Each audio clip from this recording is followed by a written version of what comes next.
Et je suis ici à la pagode de Chanteloup, qui est un des hauts lieux du XVIIIe siècle, où résidait le duc de Choiseul, le premier ministre en fait du roi Louis XV.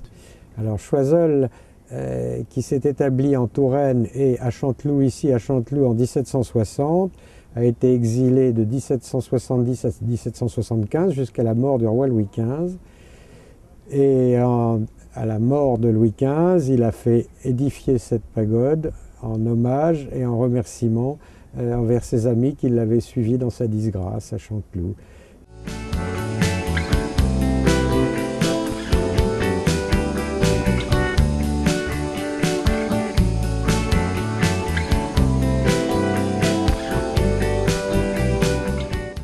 À la fin du XVIIIe siècle, l'art chinois était à la mode et Choiseul était un homme à la mode, a fait donc ce bâtiment dans l'inspiration du goût chinois à la mode à cette époque. Le style est français, la thématique est chinoise, mais nous sommes ici dans un lieu de paradoxe, un lieu étrange où tout prépare l'arrivée du changement des idées, le siècle des Lumières. Nous sommes à quelques années de la Révolution.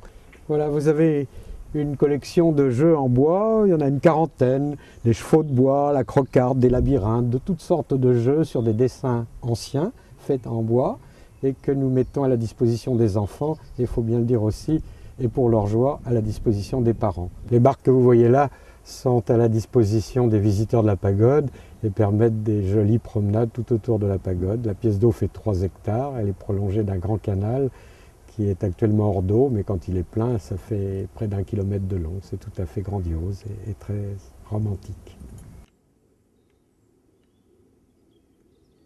Chanteloup, c'est le rêve, c'est le fantôme du palais disparu. C'est un espace magnifique qui, autrefois, resplendissait de tous les feux de la fête. Aujourd'hui, il en reste cet hommage à l'amitié, ce spectacle grandiose et cette nature superbe.